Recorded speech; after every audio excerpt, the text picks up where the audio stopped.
All right, we're back. Happy, Shuck it. look here, happy Thanksgiving Saturday. Tell me what you had on your plate Thursday. Nothing. I was home watching football. I had football on my plate Thursday. Oh, okay, okay, okay. That's right. I don't think Dr. Hall would like to hear that. So No, she was if out we of see town. you, if we see you floating down Savannah River, we know why. She was out of town. Okay, all right, all right. Yeah. Well, that was a good save. Over here, we did quite well. It's always interesting dealing with the folks over here, good people, but we have different ways of thinking. But anyway, here for another Saturday, and Julius, you worked on today's topic and all that good stuff. What you got for us? What we talking about? Well, today. Ooh, Lord have mercy today. Oh, speaking of the angel, and she shall appear. Oh, Lord. Hey, Melinda. I want y'all to share. We have a couple of Bernard, other people that's supposed to be on. So we'll see whether they show up or not. well, is Trying to give you Bernard some Brown supposed to be background on on here? that. Hey, Bernard. I've been Bernard, I busy owe you last. a gathering this afternoon. I'm gonna come down there. We're gonna go around the corner. We might go out to the Port Wentworth. I'll be in West Savannah at something this afternoon. Well, we ain't going to Port Wentworth. Well, we can go out there. Y'all come in tonight. Oh, okay, we might do that then. So Yeah, Bernard, tonight. hold me through it, because that man Tonight. always looking for me, and I always got something going on. But I'm gonna carve the time out. Yeah, tonight is good. Tonight is good. Uh, getting Oh, he said you didn't send him the link. Bernard. Oh, Yeah, I thought you might be. I thought you might be resting. he might So have had a toe casserole. you said enough last night with your f bombs. You saw the show last night, Robert. All right, so man, let me tell you something. Me and Ooh, Daddy got it. Lord. Let's just say Daddy and I have very different opinions on things, and so that just kind of threw me completely to the left. Yeah, it was. It was. Hey, Terry. Very interesting. Last night. Um, okay, Bernard. Robert will send you the link for the second half of the show. First half for the second half of the show. Just stand by. But no, We, y'all got dessert down there. Y'all better have some kind of dessert now. I got a cake around the corner. I gotta go get half of that. Oh, look here. Anytime I tell people this all the time, when you start see me eating an excessive amount of sugar, my stress level is at an all-time high. Well, don't let nothing stress you out, bro. Well, yeah, one of the things I got to do, I made a decision today, and this is for anybody who's doing caretaking or for elderly folks. Sometimes you gotta be compassionate and nice, but then sometimes you gotta realize you just gotta put your foot down and start doing stuff. Yeah. But it is what it is. All right. Well, All right, today's American topic, time. people. Today's topic. Today's topic is the future of Black leadership locally. Black leadership locally. You know what got us on this topic, this subject, is that there was a newspaper article last week, a week before last, sometime early, about 10 days, less than 10 days ago, and it was out of the Savannah Morning Blues, and their chief editor Adam Van Vimmer, and Adam Van Brimmer, wrote a column, an editorial. Savannah must foster young Black leaders. Savannah must foster young Black leaders. Now, I'm going to read this for the audience who don't Awesome, read yeah. the Savannah Morning News, because I don't. We all don't. I heard they have a shortage of delivery drivers, and hell, I don't know why, because ain't nobody reading it any damn way. But anyway, I'm going to read the article in its entirety, and then we'll have the discussion. Hopefully, our other guests will join us, because it's going to be a little fire in a few minutes. So y'all call everybody you know, share it with everybody, call and wake people up, because in a few minutes it's going to goddamn be hot. Excuse my French, but Tanya, this is serious. You better call some security, top This flight is security. this is a serious matter that we're going to get to some heated discussion about this morning. So y'all bear with us. I'm going to read this article. It's kind of long. Take about 5 minutes. I'm going to read it so that you all can know the content and the context for what we'll be discussing in a few minutes. So the articles is by Savannah Morning Blues, Adam Van Brimmer, the chief editor, editor in chief, or whatever you want to call him. Savannah must foster young Black leaders. Savannah's trailblazing Black leaders have a message for future generations. Show up with a servant's heart, not a celebrity's ego, and commit to your community first and always. One more thing, come quickly. Really, Adam. Savannah is nearing a guard change when it comes to Black elected leadership. 2 generations of courageous, thoughtful change agents tore down barriers built on bigotry and ignorance. They showed leadership is about character, not race, and dragged our community out from under the long shadow of Jim Crow and segregation. Among those pioneers still alive and engaged in this community, several have expressed concerns about the depth of well-prepared, up-and-coming leaders. So much so that they aren't eager to pass the leadership torch. Edna Jackson is a case point. The 77-year-old icon recently defeated 27-year-old Antoine Lang in a Georgia House race and vowed to hold the post until there emerged a younger person who has been trained, someone who has given service to this community. The lack of confidence doesn't stop with Lang. Of the 21 Black Savannahans currently serving in state, city of Savannah, Chatham County, and school board elected posts, few are without gray hairs, underscoring the depth of young Black leaders. Call around and talk to past and present Black elected officials, and you'll hear a common theme. The mentorship networks that produce icons such as Floyd Adams, Al Scott, Robbie Robinson, Otis Johnson, and Edna Jackson no longer exist. What's worse, the city's democratic political networks are mired in what one pioneer calls a wilderness of individualism, where leaders value the I over the we. The cost is an inability to work collectively to move the community forward, he said. Ignoring a formula for success. The grooming process of young Black leaders today certainly lacks the intentionality of prior generations. Following desegregation, the Savannah NAACP spearheaded a committee focused on leadership development. The elders, such as Eugene Gaston, W.W. Law, Clifford Hardwick, and Mercedes Wright, understood the lasting impact of this first wave of Black leaders and their level of success. Black Savannah voters rallied around NAACP candidates in those days, and the community's embrace of those early leaders had unintended consequences. New aspiring politicians who didn't get the support they thought they deserved from the committee ran for office anyway, often against their Black neighbors. The whites let the Blacks fight amongst themselves, said Otis Johnson, the former mayor and alderman. It weakened our political clout. A trend that started in the late 1980s continues today, Johnson said.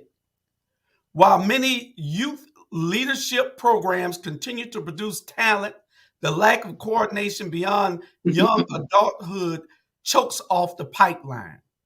Meanwhile, the infighting and backbiting among those involved who remain involved deters many of the most promising young leaders. The last column is don't trim their wings. One youthful Savannah elected official speaks to the breakdown in the Black Savannah political machine. Alderman Dietrich Leggett ran for office twice prior to winning his current post representing District 2. That's funny. During both his failed bids, he lost to icons James Holmes and Mary Osborne, who told him beforehand he wasn't ready and needed more seasoning. Says Leggett today, I was lucky because even though I was stubborn and ran against both him and her and Mary Osborne, they both put their arms around me afterwards and talked me through it and groomed me. Really?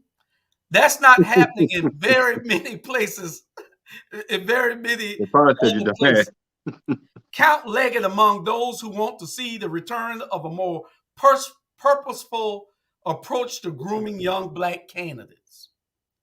He sees potential in pushes by groups such as the 100 Black Men of Savannah, Step Up Savannah, the Savannah Youth Council, and Upward Bound to fill the mentorship void.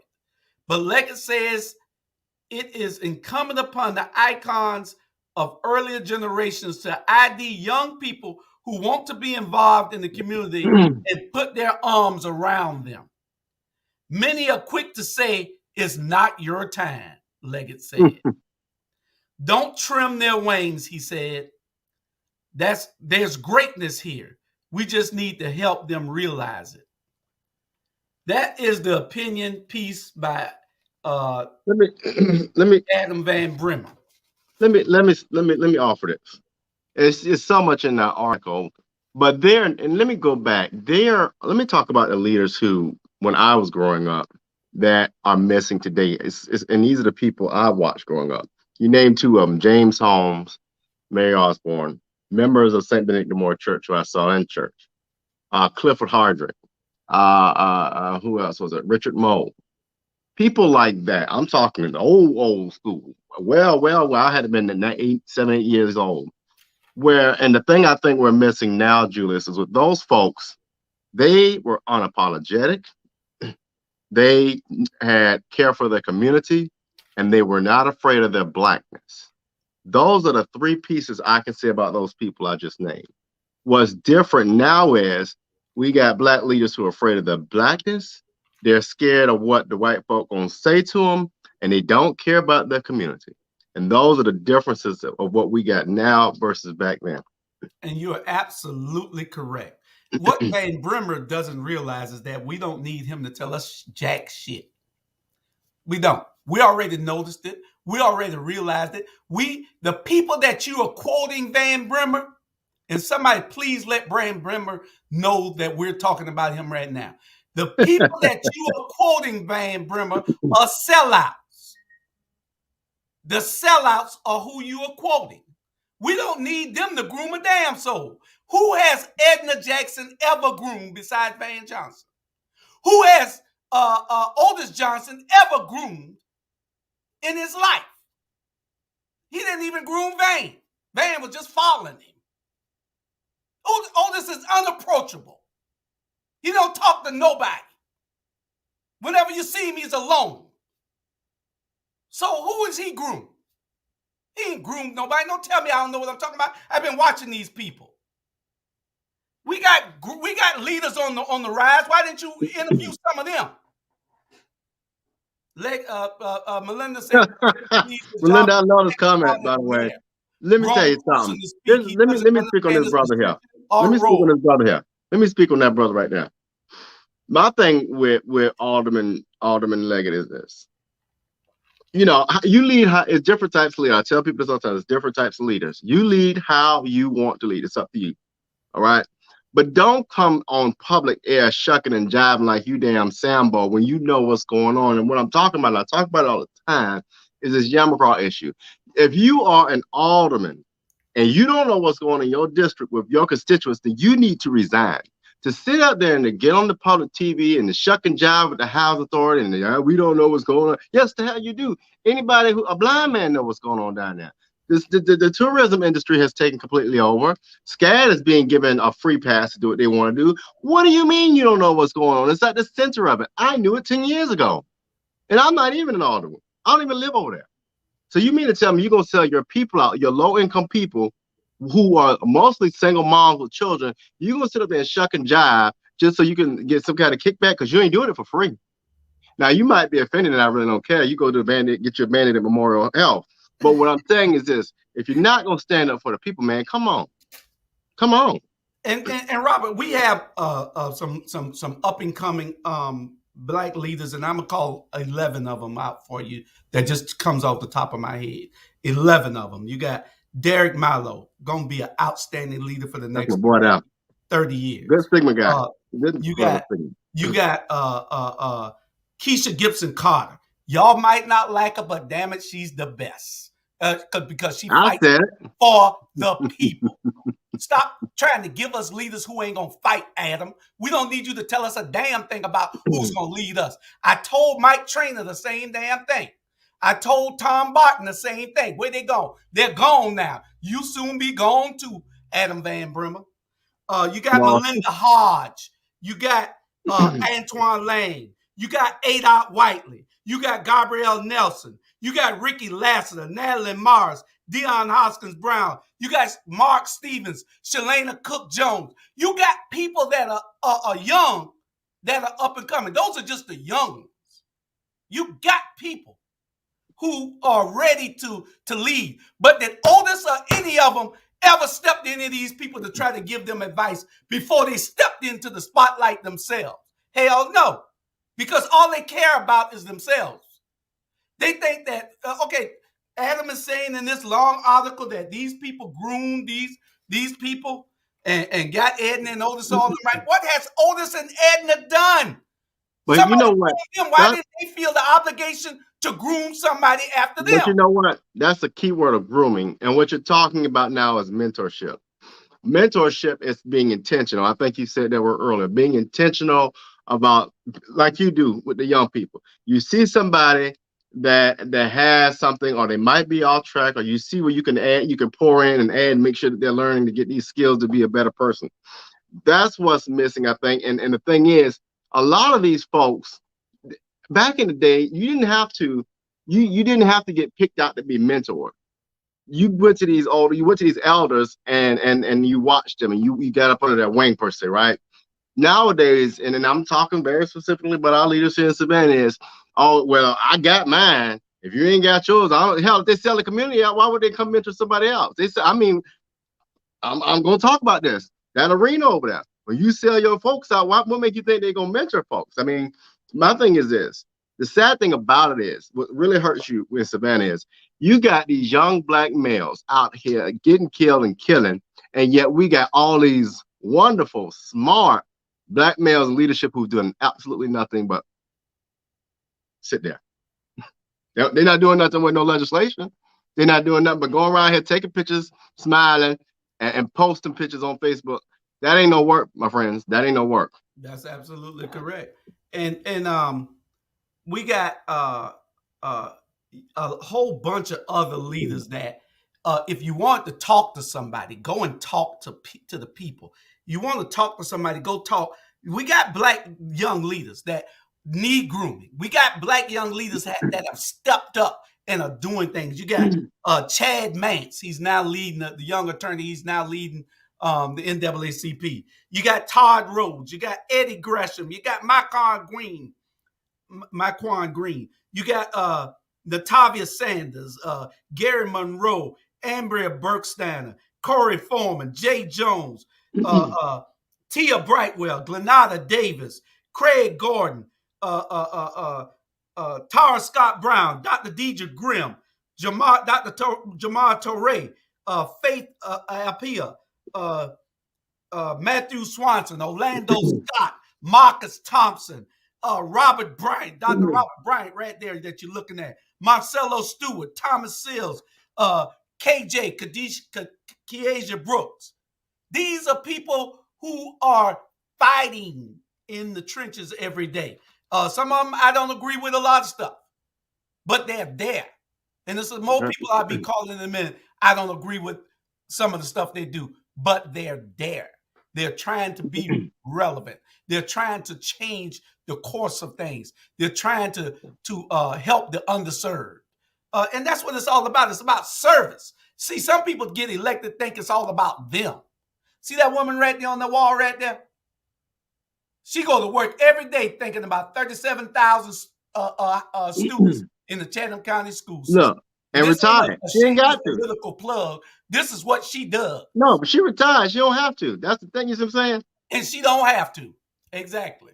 But when she goes to work every day as an elected official, it's about those kids. You can say whatever you want to say about her, but it ain't nothing gonna change her mind about those kids. You know, it's a shame on that this man chose to seek out Edna and Otis. Edna and Otis. Otis and I had a falling out. They ain't gonna. He don't even speak to me no more. I don't give a damn. He ain't gonna pay my rent. Don't pay my mortgage. But Otis and I had a falling out when Keisha and Alicia and Burnett and them got elected. He said it was gonna be a clown show. I said, why? We at the May Street Y at a breakfast meeting, and he said, because you need educated leaders.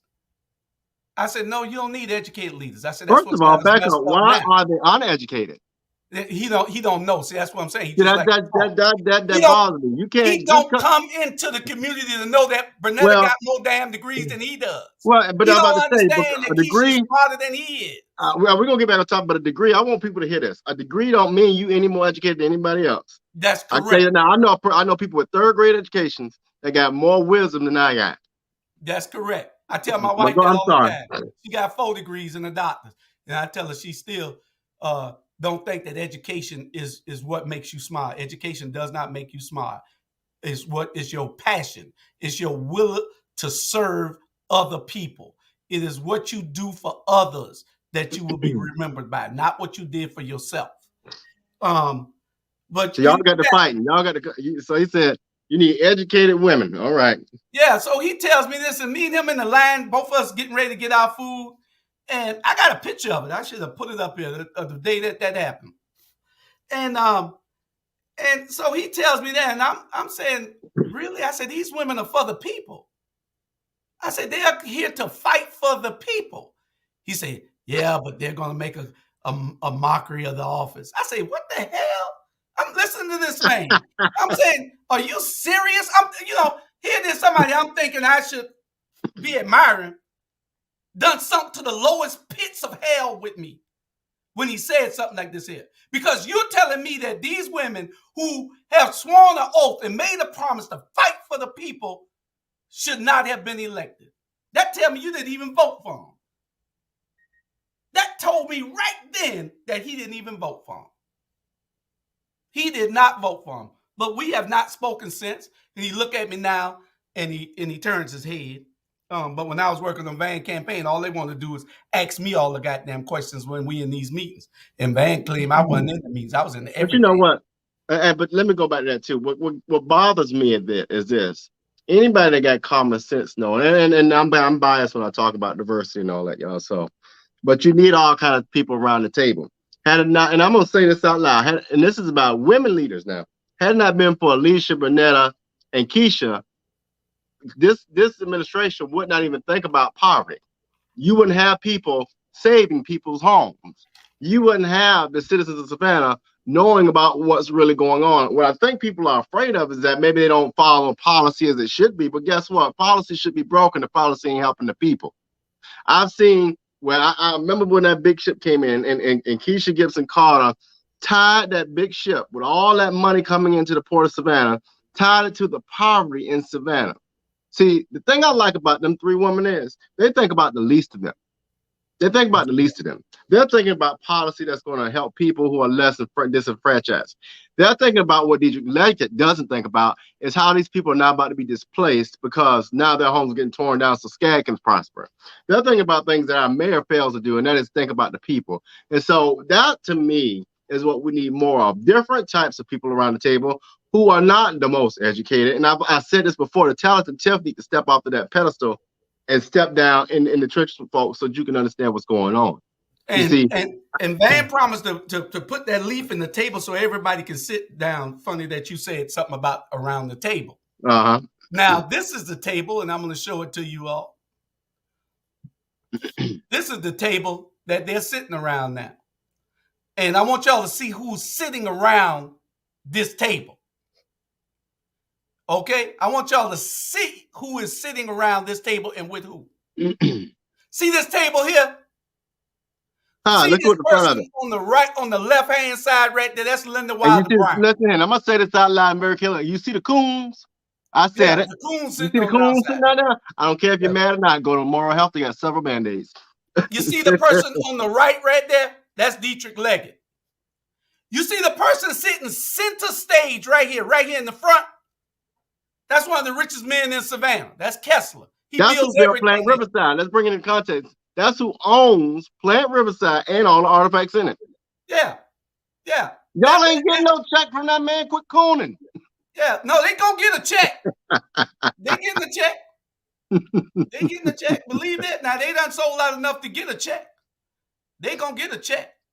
But we don't know how much it is, but they gonna get a check. They ain't just sitting there. Look at this picture good now. They ain't sitting there having fun for nothing. I ain't got no problem. Let's put this. They talked about this man like a dog. Put it back up there one more time. Hold on, Robert. They talked about this man like a dog when they weren't elected. They talked about him every single Tuesday on the Alicia Blakely show that they were on. Well, Linda, we best go sit at this table. The three of them. They talked about these kind of people like a dog. That when they got in office, they weren't going to do that. And what the hell is this? Here come Casper. The best go sit at his table. The picture speaks for itself. And I'm going to say this here. I ain't got no problem with nobody networking and making friends who you want to. For real. Do it. But you ain't about to, look, how do I want to put this? I ain't about to put my hand up your ass just because you got some coins. That ain't how I operate. I ain't got time for that. Because when you start, let me tell y'all what's wrong with that. When you start doing that, you then become responsible to them. You become their slave. I said it. That's correct. You become their slave. How can do you see them ever voting against this man? No. Oh, no, he's not going to vote for anything against him because he's already going to line your pockets. We better go sit at Kessler table. You know? Yeah, that's the table that Van was talking about putting the Leafs in, because that's the table that he put the Leafs in. He made room for them. He was just fooling everybody else about it. Not a whole lot of grinning and skinning. Yeah, she making a heart sign, a love sign. Yeah, you love it. Yeah, he give you everything you want. Y'all look at this picture one more time. Boy, just leave it right there. I don't want to analyze this, y'all. But I mean, you ain't never seen none of them smile. They ain't even smile when they're in. I ain't seen them smile out hard even when they announced for candidacy. Yeah. This is a shame. First, nothing. Shut up. I mean, there's nothing wrong with y'all being this man's friend. Baby, hallelujah. But what we're saying is that you're getting in the bed with the same people that you were talking about. These people have generational wealth. You will never get to the point of generational wealth because all you're going to be is a do-boy, a do-girl for you. So you are not going to get there. You're not building nothing but dreams. You know, so my thing is, well, Diedrich, since you were sitting at the table with Kessler, and you know Kessler got all his money, why you ain't talking to Kessler about saving Yamacraw? Since he's your boy, since y'all loving him, don't play with me. He probably got to speak to him through somebody else. That man probably don't even talk to him. Anyway, I know, I'm just saying, hey, we got some young at heart leaders also who want to pass the baton, who don't mind training somebody to take their places when they leave because they promise not to be there long. Forever. They're going to be there for as long as it takes. And that is Alicia Miller Blakely. You got Dr. Tanya Howard Hall. You got Bernetta Bryant Lanier. You got Thomas Barbie. You got Sonia Jackson. You got David Campbell. You got Tanya Milton. You got Audrey Murray. You got Rufus Bright. You got all these people. They're older, so I'm not calling them with the young because this whole thing is about young leadership. But so I'm calling them with the older group of elected officials who don't mind passing the baton. Now, I'm not finished with my list. I got lists for days for people who ain't doing jack, for people who don't want to pass the baton, who got super glue and monkey glue on it so it won't get out of their hand. You know, we got lists for everything. And a lot of people fit these lists. I'm not going to go over all of them today because that's another show. But and you got some leaders who don't ever want to give up that baton. Like I was saying, you got Van, he's working on year 18 right now. You got Otis working on forever. He ain't elected, but he damn sure don't want to go nowhere. You got Edna, 77, promised not to run for a second term. Now she's saying ain't nobody ready, so she gonna serve until somebody but ready. What does that you mean? Lied to the damn Hold on. Edna. What does that mean, ready? Who is the God of readiness around here? Let me tell you, that was said to me. Let me tell y'all something. I need that. We're gonna break this down real quick, Julian. When I ran for public service commissioner, and a lot of people who need to know that is a statewide office, it's like running for governor of Georgia. It was said to me by one of my campaign managers, because I had to fire a few. I don't mind doing it. That a lot of the old guard aren't resonating because you didn't go up through the chain of command. I said it just this way. I said F the chain of command. When was there ever a chain of command for leadership? Don't get mad at me because I'm more prepared than you. Don't get mad at me because I'm ready and you can't be. I said it just like that. And we got to stop that. I appreciate elders. Don't get me wrong, Julius. I appreciate elders. I appreciate them for what they've done.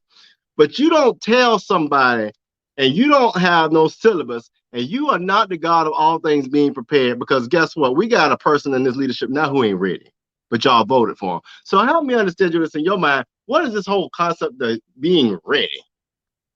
Yeah, it is their code word for you're not part of the group. You're not part of the clique. But we're doing away with those cliques, and we're getting people ready and prepared. And we they talk about we sit back and we run against each other, but the best person should win. They told my wife she wasn't ready. But you know what thing? My wife. But I knew that she was ready, and we knew that she could win and that she was going to win. Because, see, and let me add this to it. See, people think you're supposed to start a school board and go through that and then go to city council and do it. That ain't how it's done.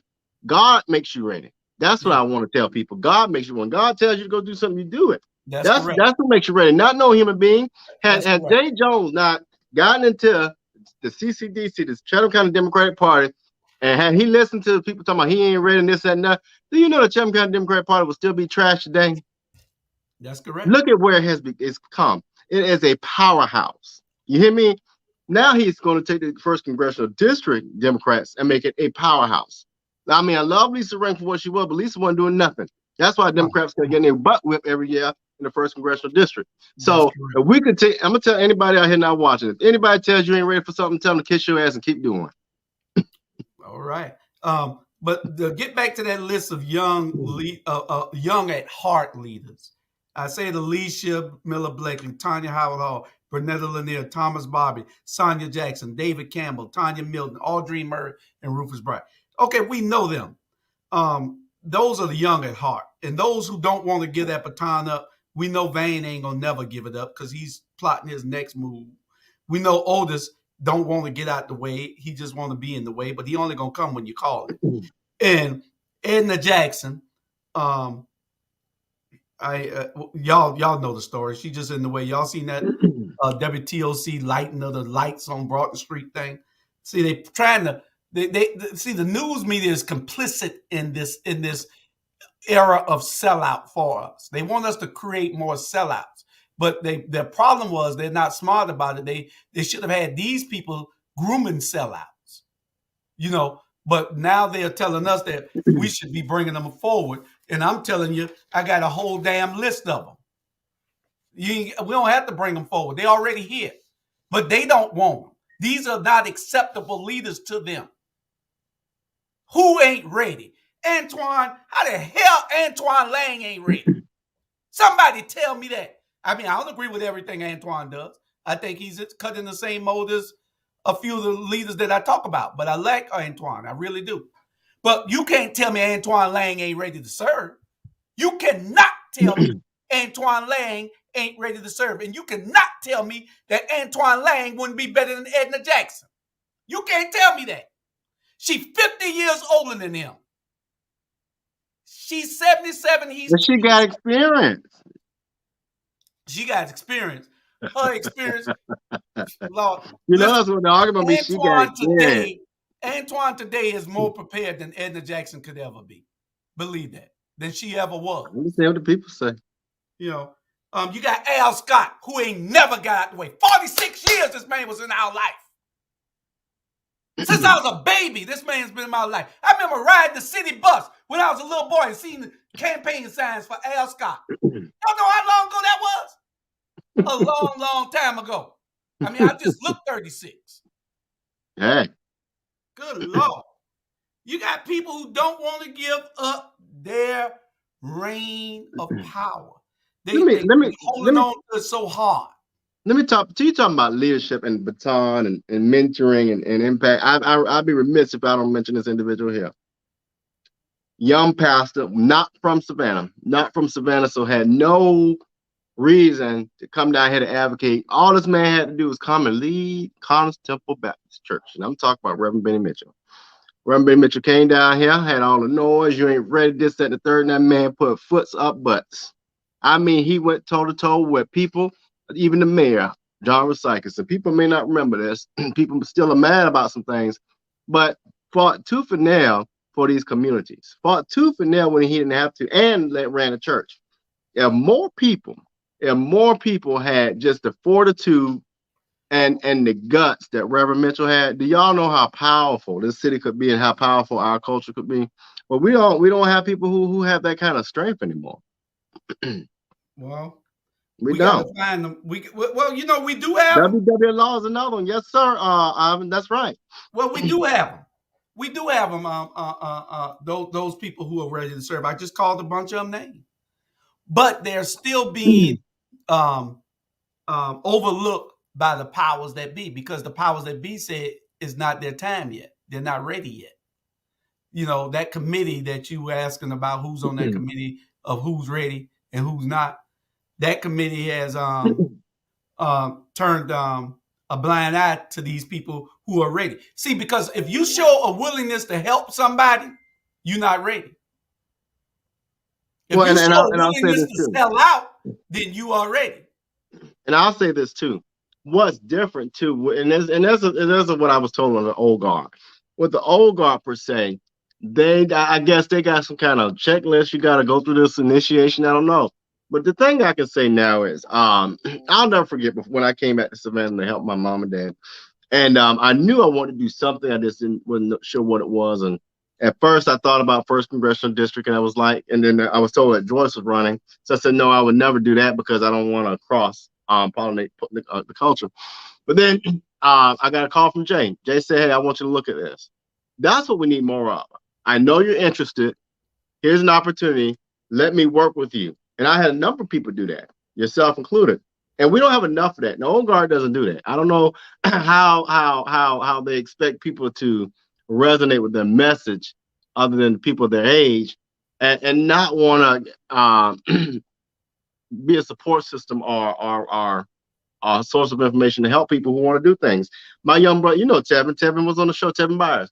Tevin's up in Indiana working on his dissertation. I do my best to check in weekly. We got to start doing more of that, especially with our black males. Just checking in with folks. I know you're trying to do this thing. How can I help you be successful, right? And if we're not doing that, then I mean, what's going on? And you're absolutely correct. Uh, it is our responsibility to bring up the rear, bring those behind us forward, and to put them in front of us. It comes a time when you have to sit down. You see what the our distractors and the enemy of our growth. They're going to put people in front of us who they want to impede our growth. They know that these people are so full of individualism, like Adam said, that they're going to only look out for themselves. Van Johnson only looks out for himself. He has a wealth of people around him because he knows how what's his major psychology? Because he's a bad boy at it. Because he got all these people fooled on um on supporting him. He has all these ad hoc campaign committees that when it's time to run for re-election, he's gonna have them out front for him because he's put them on these insignificant, irrelevant committees, task force that mean nothing. All they do is study. We got something real hot at the end of this show too on these task force. But Van is real good at crafting people to help him, but you don't see him helping no damn body. You don't see that man helping nobody, but he got everybody helping him. Everybody. He might help some people. We don't know about it. But the future of black leadership here, we got some strong people, and I'm gonna call those names also.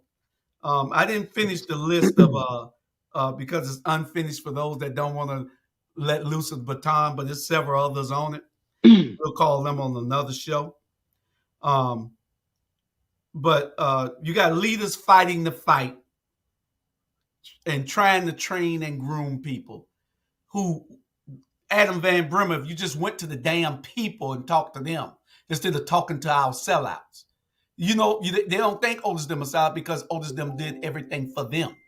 Dietrich is now falling into that pattern, but Dietrich is just a one-term alderman. You got people who are in the trenches and have been there for decades, training people. But you got to have that passion and determination to want to serve. You got Leonard Smalls, you got Charlie Brown, you got Ned Williams, you got John Hayden, you got Leonard McCoy, you got Anthony Graves, you got Diane Harvey Johnson, you got Alan Maynard, you got Tasha Bonds, you got Morris Pollard, you got Natalie Smith Leggett, Jerome Irvin, Miss Bowers, Beverly Trotter, Melinda Gwen Thornton, Josie Shepard. Yeah, the list just goes on, but these are just ones that I could just think of off the top of my head that I know are in the community saying and doing things. So, and they're involved. And they try to persuade people, you know. And I've been in Josie's presence plenty of time when he's tried to really just tell young people the right direction that they should be going, to get involved in certain groups so that we can better our community. So, these are my firsthand opinions. If anybody else has any, they can feel free to contact me and put them on the screen so Dr. Robert and I can talk about them, and we might say, oh yeah, we forgot about them. But it's a lot of people that are serving out there, young and old, who are doing what is necessary to help grow our community. And that's what it's all about. It's all about helping to grow our community, to move it forward. The violence is rampant in our community for a reason. It's for a reason. It is to destroy our communities. It is to get those areas designated as high crime areas so you can start moving them out so that they can gentrify them. It's a reason. Everything is done for a reason. You see, we only see 6 months to a year down the road. These people are planning 20 and 30 years ahead of time. So we have to everybody who stands up and speaks out, just like the young lady KJ Brooks. The girl is outspoken. She's a little radical. She's a little radical now. You have to admit that she's radical. She goes to the extreme. But you got to be able to push people to the extreme, because if you don't push them to the extreme and you just pushing them a little bit, they ain't going. So push them Mm-mm. to the extreme, so hopefully they'll go somewhere near that. You know, and this girl is awesome, smart as hell, and ready to serve and cares about her community. But what do they do with her? They shut her out. They shut her out. Girl got 500,000 followers on social media from all over the world. But in Savannah, you shut her out. They do that to our people here. Take all the stars that we've ever had. They could get on the national stage and be recognized, but Savannah, they shut them out. Yes, we did mention Derek Milo. Derek Milo was the first name out of my mouth. Um, but but like I said, we don't recognize our own here, and we're going to give that recognition. And since Savannah Morning News want to print this, we're letting Savannah Morning News, Nancy Guam, please tell Adam Van Brimmer that we don't need his advice, especially when he's giving it to us from some sellouts. We already own it. We own it. We recognize it. We identified it, and we're working on it. You know, but I you wonder got what inspired that article. I mean, I wonder if he woke up and said, I'm gonna write an article on black folk in Savannah, or did somebody say write it because we got this awesome such and such. I don't know what inspired that article. I'll tell you one. Let me. You know what? This just popped in my head. Spirit just put this in my head. Let me tell you what Alicia Blakely's doing that I love. All the women Alicia Blakely. She's going out finding the youngest of people. I'm talking about kids in middle and high school to step up and to display their leadership. I don't know who that young man was, and she's done it before multiple times. She had that young man come up there and pray, Julius. I don't. That boy was ready to be a pastor. I'm telling you, that's the kind of stuff we got to start doing too, and that's what keep these young people out of these bad situations. It's when you cultivate a talent, and then their friends who might not be doing the best thing in their lives just see, oh, I want to do that too. So we better start following the model that our sister Blakely got going on out there, because man, she has found some real gems in the forest. and that is awesome. That's what we're talking about. Um, we're going to break this article down in our second half of the show. We're going to break this down. Let me see if I can We're get just Bernard Brown to help you break it down. yeah, Bernard Brown, we're just Bernard America. we expected one of the alderwomen said she was showing up, but I guess she probably fell back to sleep. Call and wake up. No, we're a little too hot today for. But there's three things I did want to point out. One was, if I didn't call your name, Well, let me put on messenger for Brown. if I didn't call your name, you were either on the borderline in most of these categories, or I just had a mind blank. What's and the second thing is, what's the most important group of leaders absent from this list? Can anybody tell me what group of leaders is absent from these lists I call? Your local pastors. Your local pastors. Where are the pastors? Why aren't they on here? You know why? Because all they're thinking about is giving out turkeys on Thanksgiving, open the doors of the church, and collecting tithes. Bernard, check your messenger. You know what Julius gets me? And I said this, I appreciate this, that they went down there to be with the family of Amar Opera during the trial. Why has it got to be something extreme? And I'm thinking about this over the, and I don't call it Thanksgiving, y'all. I call it the recognition of Indigenous Peoples Day, because if you know what Thanksgiving is, you get it. But back to topic, pastors, and I'm going to say this out loud. I don't have no problem doing what you want to do, but to be the head of a flock, to be in charge of the sheep or the people, means to ensure that they are doing well. And so if you had anybody that hungry, or elderly couple that didn't have or had to get without or kind of navigate without, where's the ministry to make sure the people in the church are okay? Where's the ministry to make sure everybody's lights is on and that they're eating, and not just this one day a year, throughout the year? And so I just challenge the pastors to think about the church and let not everybody's doing having a wealthy church and driving the Benz and all that. Well, Come on with it. well, Don't just show up when the that's camera's on. Don't just show up when your church is gonna get accolades and you get a pat on the back because you gave a kid a toy this year.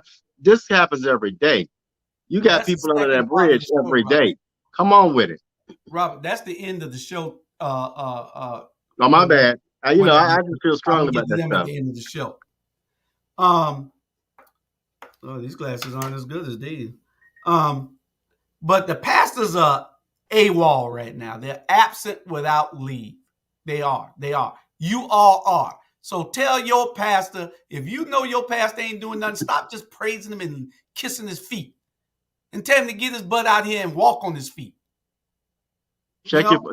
check Messenger, bro. Check your Facebook Messenger, Bernard Brown. And the third thing is, if you think that I miss you from being a leader in this community, feel free to contact me or anybody on any of these shows. If you don't like me, then call one of the other people so you can get on one of their shows. But ATR is committed to making sure that everybody has a voice here, especially in our community. Especially in our community.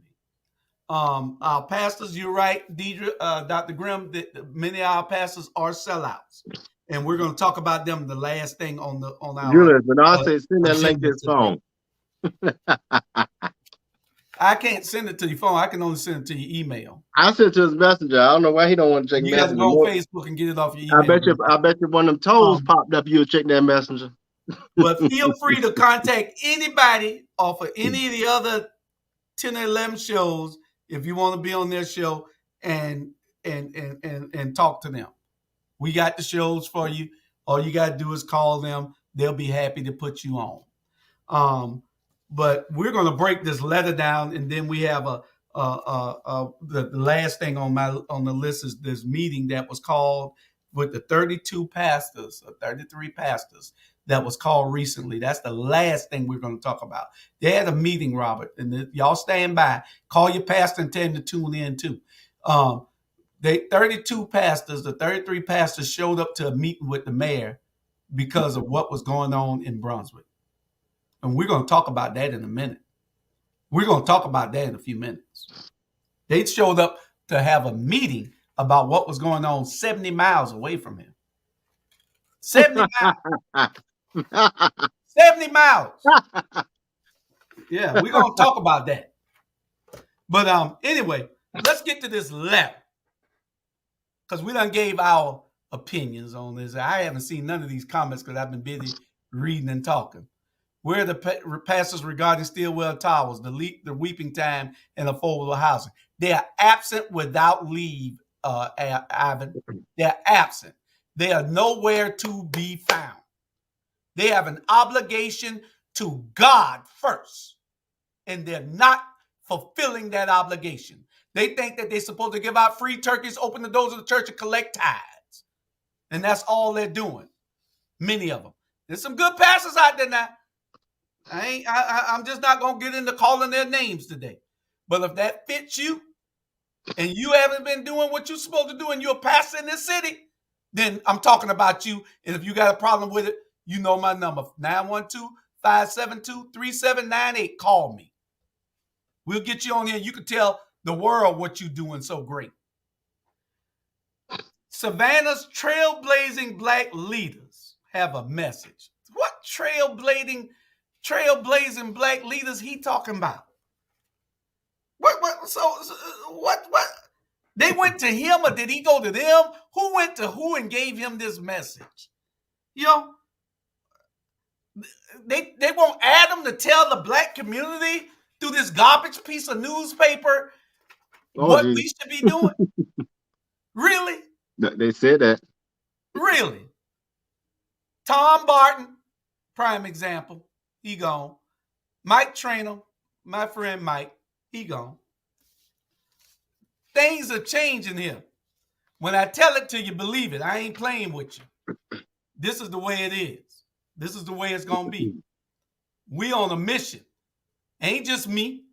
I say we, but I speak for we. We speak for we. We all speak for each other. But anyway, he spoke to Otis Johnson, Edna Jackson, and Dietrich Leggett, and he called them trailblazers. They burnt the damn trail so nobody else could follow them down the trail. What kind of trailblazers are them? Are they? They burnt the trail up.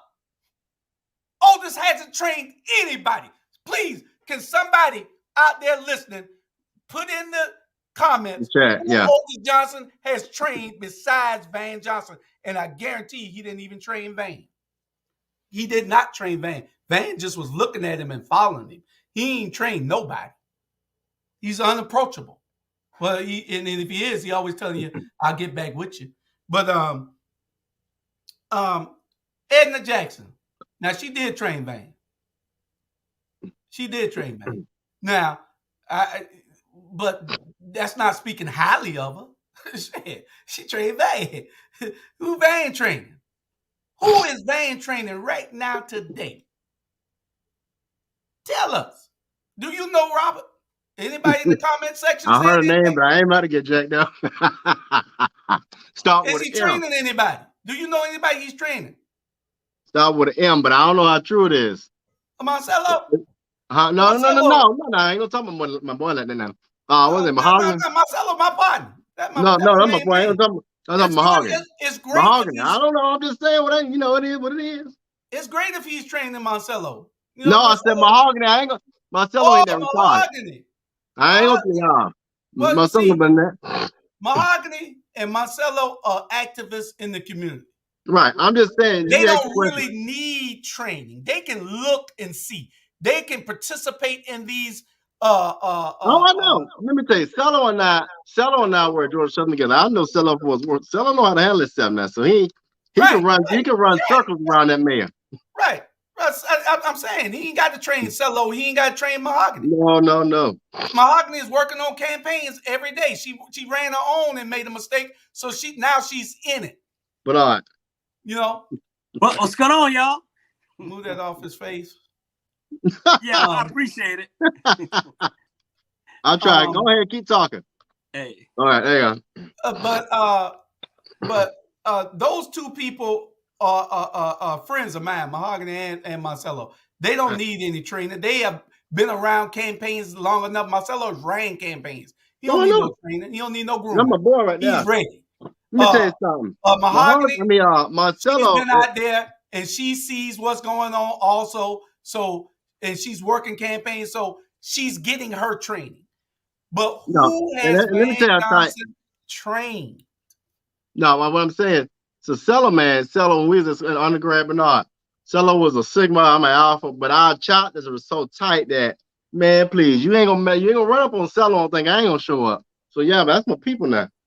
Yeah, Marcelo good. We good people. Talking about people Matter of fact, Julius, that might Alder Man District 5. Let's keep that. That might be something we need to look at. Anyway. Yeah. But that's the only person. I mean, we don't know anybody that he's really actually taking and saying, I'm going to train this person to be ready to serve. 16 years he was in the first district and all he cared about was himself. Their trails lead to Master's house. You're absolutely correct. And Master's house is down there at Plant Riverside. Good drinks though.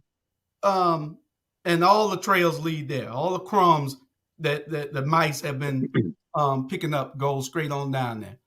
This topic generates sales for Savannah Morning News. Many people don't take Savannah Morning News.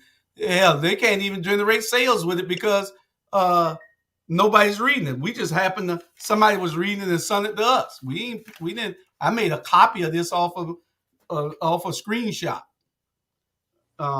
Anyway, but this is one of the things that we're talking about. You got to be able to train these people to come up to do to serve, not to serve themselves, to serve the community. That's what it's all about. The service to your community. It's about how you can make somebody else's life better, not your life. Welcome, Bernard. Yeah. Hello, young men. He talked for a whole 20 minutes. I'm like, hello, Bernard. Hey, I do it. Hey, Bernard, I'm you ready scared now. of it. Boy, I got a headache. That's all I got to say. Oh, Hey, but you know what?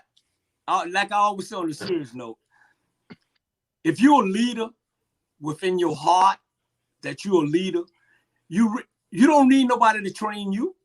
You should, you can't train nobody to be a leader. If a leadership is in you, is in you. I don't need nobody to train me to go help people, help our people. You have to be passionate about helping people. You know what I'm saying? Y'all, they got these so-called leaders in Savannah, like y'all said earlier.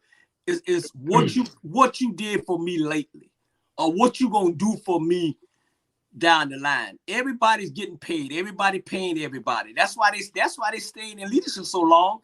Everybody doing something under the table to keep them there. And we as voters need to look at that. And y'all always say, vote, vote, vote. At the end of the day, you watch who you're voting for. And what you say about Van, I'm like this dude here. I'm be honest with y'all. I just don't like him. I don't like Otis. I don't like Al Scott. I don't like none of them. I don't talk to them. I don't like them because they in it for the wrong reason. Otis Scott always been the wrong reason. Al Scott always been the wrong reason. It's time for a change. There's some of these young people out here is ready. Some of them been bone ready, groomed. And like you said earlier, B, my leader when I was in Savannah, Georgia, was Reverend Benny Mitchell. He taught me how to stand up and be a man. He taught me how to talk to these damn white folks and these black folks and don't sell out. I'm not selling my soul for nobody. What I say is what I mean. And if you don't like it, it is what it is. I really don't care. I really don't care. And that's what you need. You need to stand up for what's right. And don't worry about what people gonna say about you. Don't worry about it. As long as you know you're doing the right thing and God put you in a position to do it, do it. That's correct. That is absolutely correct. One of the things that I had, Robert, was this. And I want you to answer this here.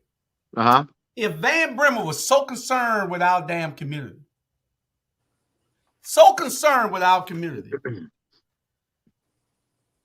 and he understood how these leaders got to where they are, shouldn't this have been a critique of their leadership and their inability of their failure to groom and train people coming behind them? Why isn't anybody honestly, ready? You read my mind. Their obligation to get people ready to take over for the reins from them. You read my mind. Anything about that? Their failure of leadership. You read my mind, and I'm gonna what I'm gonna do is use Atlanta mayors as a measuring stick, all the way back to Maynard, Andrew Young, Bill Campbell. Even though he did what he did, he still was effective. I don't down people because of that. They try to make it come up.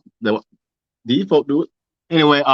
So when you look at the lineage of mayors, besides Kasim Reed and his doggish ways, you see in Atlanta that you have progress, right? Andrew Young, people don't realize this, but that airport in Atlanta, the world's busiest airport, made Atlanta what it is. And that was a decision made by Andrew Young. Let's go back to Savannah and look at our mayors. I think honestly, and I know y'all don't really care for them too much, and some people about to get their toes stepped on, but again, Memorial Health is over there on Waters. You go get you some help over there if your toes get hurt. The only one really that I've seen that really made an impact was Otis, who really, really got in there. I mean, he had an intellectual way of leading, but his under his administration, there was some progress that you could measure. Outside of that, I can't see one other African-American mayor in Savannah that has done anything other than talk. I mean, and it blows my mind. I think really Susan Weiner really has done more in that mayorship than anyone, which is really, really sad. Think about how long Susan Weiner was in that seat.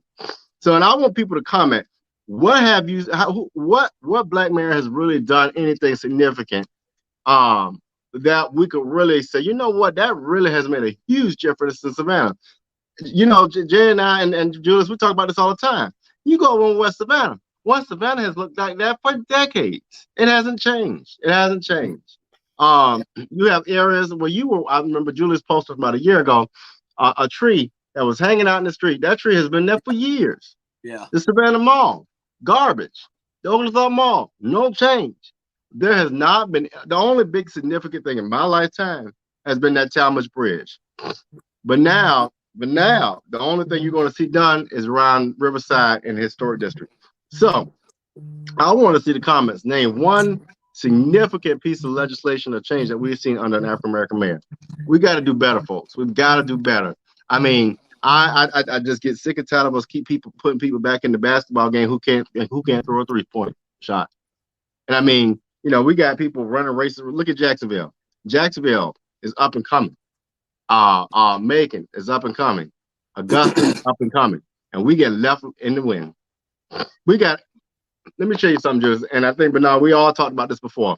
Infrastructure.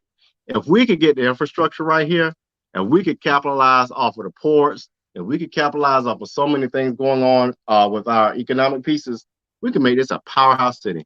But we don't have the vision to do it. We got people who are so sorry and head in the ground who don't get it and want to silence people that they're getting in the way of the progression of this city. That's correct. You're absolutely correct. Yeah. We got people who only care about themselves, who are scared to challenge the status quo, and who are just plain right out selfish.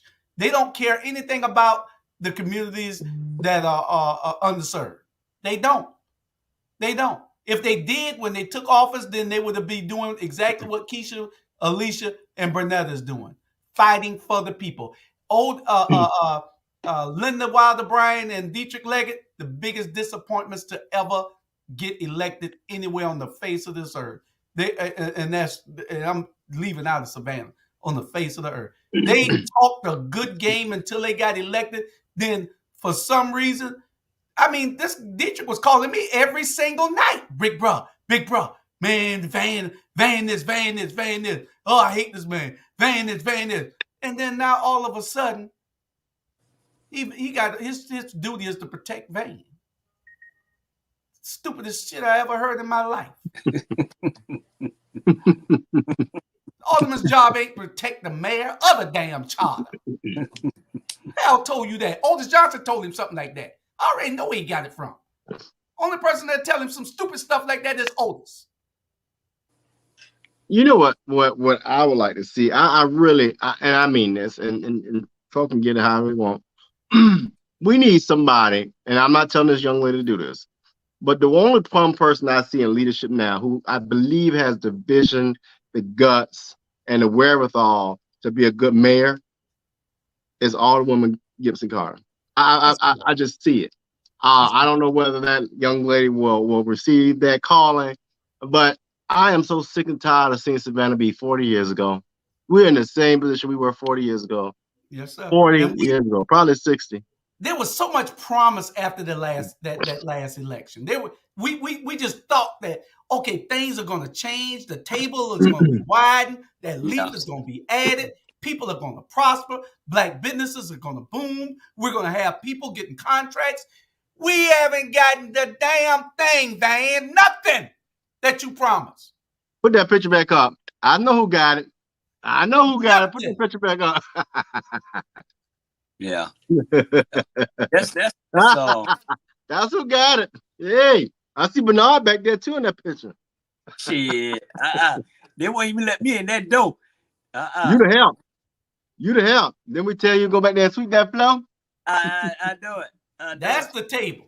Yeah. What do you say? First, let the mayor. Let's first have a mayor with actual power. And it's not about power, Natalie. It's not about power. It's about a vision, an agenda. You come into this thing with an agenda and a vision to do things different, right? Let's say, for example, school board president. You come in saying, this is where our school board is. This is where I see the school board going for our children, right? If you don't have a vision, then you start creating all these dumb task forces and commissions and da-da-da. That ain't nothing but a distraction to make y'all make it look like I'm doing something, and you're not. You don't need a task force when you got a real vision of what a city needs to be. For one, the city of Savannah, we need to leverage the income off of that port to build livable, sustainable wages, period, in poverty. That's something that Keisha Gibson Carter has said. We need to start leveraging income off of these different things, revenues we receive to build up our communities. That's called a vision. What we got now is somebody who went through the ranks and now getting a pat on the back because you made it. You graduated to mayor, and now you're making all these commissions to make yourself look good. That's not leadership to me. I'm sorry. I see you smoking mirrors, bro. Well, I'm glad you calling them out. I was sitting in the NAACP campaign forum when Dietrich made that statement. I didn't believe it. Yeah, I was there too. I didn't believe it either because it was the most asinine statement I ever heard in my life. Yeah, you got to have the power to execute it, but there's a reason why we don't have power, Natalie. There's a reason He ain't why got no vision. we He ain't got no. no. Y'all tell me, what was his platform? Here it is. Tell me his platform. What was his platform? This is the reason. What was the man's platform? Yeah. Yeah. And this is the only way that we're going to have the ability to act on that vision. Yeah. Hey, y'all said it earlier. You know, you vote for these people, they say what they want to say, and then they put it off and then they sell you out. Our people can sell us out more quicker than any damn body in the world. I'm not talking about Savannah. I'm talking about the whole world. Yeah. We sell each other out so quick because we don't like you or we say something that they didn't like or whatever. It's until we clean up our house, we can't say nothing about ain't nobody house, period. At the end of the day, because what happened is Van got it where he give over there to these people and he get like that round table. You know what I'm saying? That round table. That's where it's at, right around that round table.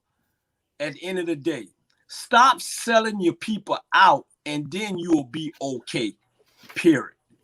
But you know what, Bernard, but that ain't gonna happen. Let me say this. What bothers me with people, and all the people in District 2 of the city, I'm about to roll up on you. If y'all should have been at the forefront of making sure that didn't even happen. When that man made sure that arena did not even advocate for the arena to be in y'all backyard, because guess what's going to happen, Bernard? Bernard, we're going to ride over and look at that arena today. I'm going to show you something. Anytime you put that kind of that real estate next to the community that you're trying to run down, you're trying to regentrify it. People come in, nah, it ain't gonna happen. Bullshit, it's gonna happen. Okay, just like Democrat happened. So when you saw that coming, why on District 2 did y'all not rally around and say we ain't about to let this happen? I want to tell you, I'm gonna show y'all something. Go back. I want you to YouTube. Elderly lady goes off on Kasim Reed. Kasim Reed did the same thing in Atlanta. And the reason why he didn't make it to that runoff for mayor, that one lady went up and confronted him and dogged him out publicly. And I loved every bit of it. You don't do folks like that. So what he basically did is exactly what we just saw happen here with that arena. You put that kind of property to clear out a whole neighborhood of low-income folk who don't have a voice. And then you just seep in there and you build what you want to build and you get the kickback. How y'all let that happen, District 2, and then you let the man come up there and now we complaining?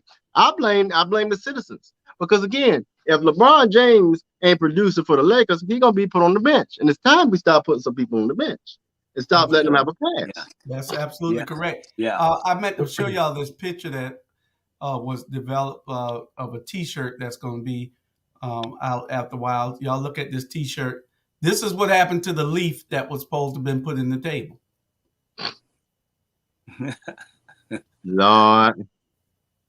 See the leaf behind his back? He got the leaf behind his back. Yeah. All of them still sitting around the table. And when he inserted that leaf in the table,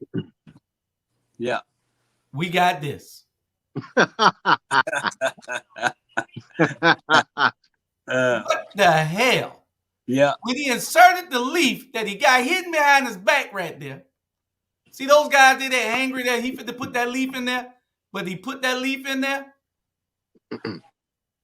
Hey, Yeah. Yeah. Hey, but you know what? You know, one of the biggest problems with Savannah is SCAD. Man, listen. Well, SCAD is one of the Listen. biggest assets and one of the biggest Right, problems. right. One of the big accidents, one of the big, I'm telling you, I went down Montgomery Street yesterday. It's in I was with I forgot who I was with. Damn, I think of. But anyway, he say, I guarantee you, all this right here is like bolted up, and they're getting ready to tear it down. Bill, SCAD. The SCAD gonna own all the way from Montgomery to Abercrombie, all the way down to Montgomery and Bay Street. They gonna wipe it. You know, it's just like coming in there, taking over. And those places we growed up around. You know what I'm saying? When we were small, everything. Bernard. And then he told me this. Floyd, I was with Floyd. Floyd was showing me around Savannah the other day, and he showed me this big old hotel that they built on what the inner Bay Street is. It's like big red. He said that's the biggest hotel, the beautiful hotel. And I'm like, I see what they're doing now. They're moving all our asses out of here and then bringing everything to make it better for them and the tourists, period. You know? Bernard, you know what's sad and about sitting around, SCAD? you're sitting around, letting it happen. But you know what's wrong? SCAD don't pay no kind of taxes on that stuff. Right. And that's the thing that bothers me. And then this is my thing. Because I'm a person, I work in higher education, I believe in higher education. My thing is this. I like what they're doing in some of the inner city. But why not, SCAD, partner? You're getting all this free stuff. Partner with the city. Let's rebuild some of these homes. Let's take displaced people who are on the streets. Let's put them in these homes. Some kind of way we can figure this out. Let's make sure they're fed, and let's work together to make the city a place where we don't have poverty and people on the streets and all that, and stop just trying to take all the money and keep it to yourself. Right? That's what bothers me about it. And stop trying to come for the fifth district, because we're gonna fight back and we bite hard. I can tell you that now. And that's the part that scares me, Bernard, is if you look right there where Mickey's used to be, right there on Montgomery and Victory, you see what that is, right? It took all that out real quick. Yeah. And according to Reverend Small, they've even acquired more property that even gets closer to that railroad track, which is very, very scary. So, you know, the summer side of the world, the camp parks of the world, y'all better stand up and get your stuff ready, because they ain't gonna stop. Well, it's a 50-year plan for those people, and they're gonna continue moving that way. You say that couldn't happen down there, but like Rebecca say, SCAD is now, put that back up. SCAD is now a parasite. Asset law of diminishing returns. A parasitic asset law of diminishing returns. But and you're absolutely right. Carl says SCAD money stretch a long way. People getting paid. People are getting paid. They'll buy anybody. Right. SCAD is moving to Atlanta now too. So listen, y'all be ready. Drew, no, they already here. SCAD went from I-16 straight down I-16 through Macon to 75, and they done took all over downtown Atlanta. Period. They coming. They moving fast too. Yep. And I agree with that. I agree with that comment. They coming and they moving fast, and ain't nobody stopping them. And you know, Dr. Betty Jones, we what needs to happen is we need to elect people who care about the communities that they represent. And in order to do that, people have to identify those funds that are coming in where we can build those neighborhoods that have been underserved for 50 years. And those neighborhoods just happen to be Black neighborhoods. Oh, man. And, if we don't do that, then these people's plan will work. Because if you don't put money in to build the infrastructure of these communities, then they fail. They go into ill repair and they cannot be fixed. And then people come in and buy the property for a good amount and sell it for 5 times that. Look, let me tell you something. I think, Julia, I was out yesterday, a couple of days ago, Bernard. right down the street over there, the Liberty City Park, the community center. I went running. The water all over the pathway because it's not built correctly. All the benches just dry rotted. Sign leaning all on the ground, which is indicative of all how the black neighborhoods in Savannah get treated. You won't go to Haversham Woods Park and see that. You darn sure won't go to Bacon Park and see it. Oh, the The water South parks and Side. stuff that look all jacked up. Why? Yeah. And so then I made a shout out. I mean, it is what it is. If you want to run around here, I'm not too far from you. But all the woman, what's going on? You got an answer for this. And so it's a pattern of leadership not showing up at all for our areas. And but you sure showed up when you wanted to rezone behind our back for the Boys and Girls Club. Now, don't get me wrong, I love the Boys and Girls Club, but you don't sit here and rezone a community without us knowing. So anyway, pay attention to what's going on around your communities, especially if you live in the black and brown communities of Savannah, Georgia, because you see, they'll sit around the table with counselor and they'll leave you high and dry. That's correct. Yeah. And tell you that it was best for your community. These people have failed miserably. When they didn't vote right on the Weeping Time property, we knew that they were the enemy of our people. You are the enemy of our people. Dr. Grimm said we also need to be concerned of how some Atlanta politicians will try to insert themselves in our politics. Yeah. Okay. We got some Atlanta people, especially in low wealth communities. Yeah. Yeah, definitely. You go down to Atlanta, once you hit 20, all you see under the bridges, all homeless people. It is just crazy. I don't know what they're doing, it's just crazy.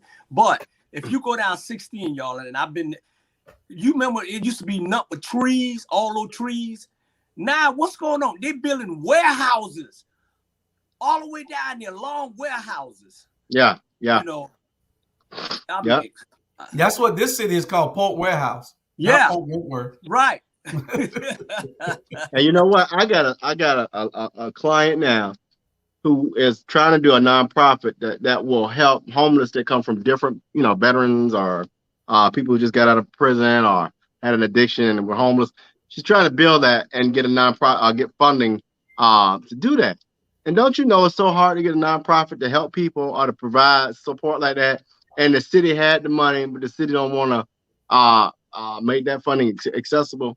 That's the leaders y'all got, people. For the viewers, that's the types of leaders we got who don't understand that's a part of a vision. Because the more people we got on the streets, the more people that are impoverished, the worse it is for our community across the board. Yeah. So we don't get it. Well, our main topic today is the Savannah Morning News and how they're trying to elevate the most. On how they're insisting on making the most relevant status quo fighters on city council villains. These people like Alicia, Keisha, Bernetta are fighters for the people, and the paper are vilifying them, making them try to look bad to us. So it's election time. So you'll see a lot of that coming. Don't fall for it, people. We got to have these sisters back. We got to be there for them. We got to do everything that we can to make sure that they are not defeated. And then they want to elevate the most dangerous ones. The most dangerous ones, they want to elevate. Why? Why? Y'all can't see it? Why are they doing it? They're doing it because this is how you destroy from within. They already got these people within us. They're inside already. So if they got them, what he's doing, he's talking about nurturing and grooming and training. They're training, nurturing, and grooming and training these people to destroy us. So they want us to build more of these type of people. So that 50 years down the line, everything that we have is sold. It's a plan. See, we think today.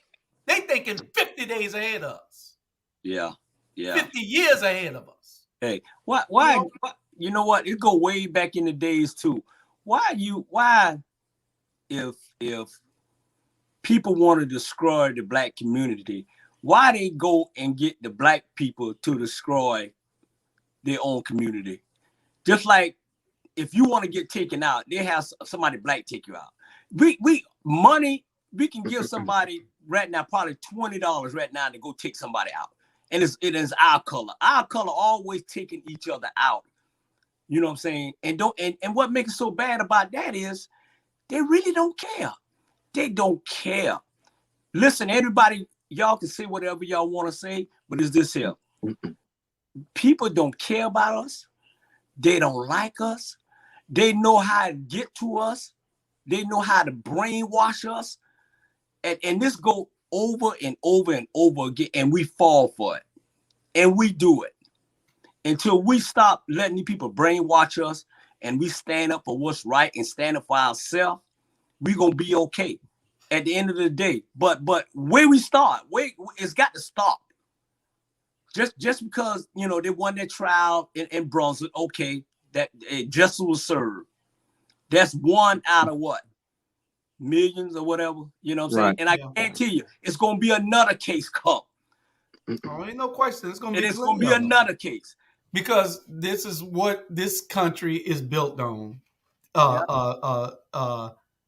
Demonizing us and stumping us out. Yeah. And until we unify, it's going to always be like that. Van Brimmer with his slick ass newspaper writings. You can't fool us. We're gonna be the ones who form the narrative here. We're gonna be the ones who raise up the leaders, the future leaders of this city, not you. We see that we have failed and some people betrayed us, promises made, promises broken. We saw that, but that won't happen the next time because we're going to make you sign a contract with us. You're going to have a contract, the Republicans had a contract with America. You're going to have a contract with us. It won't be no more Dietrichs and no more Linda Wilder Bryans who think they're really doing. How the hell y'all follow these people thinking that they're doing the right thing? Y'all see that they're not doing the right thing. What the hell make y'all think those people out there, please, your friends who think that Keisha and Alicia and Bernetta are making trouble?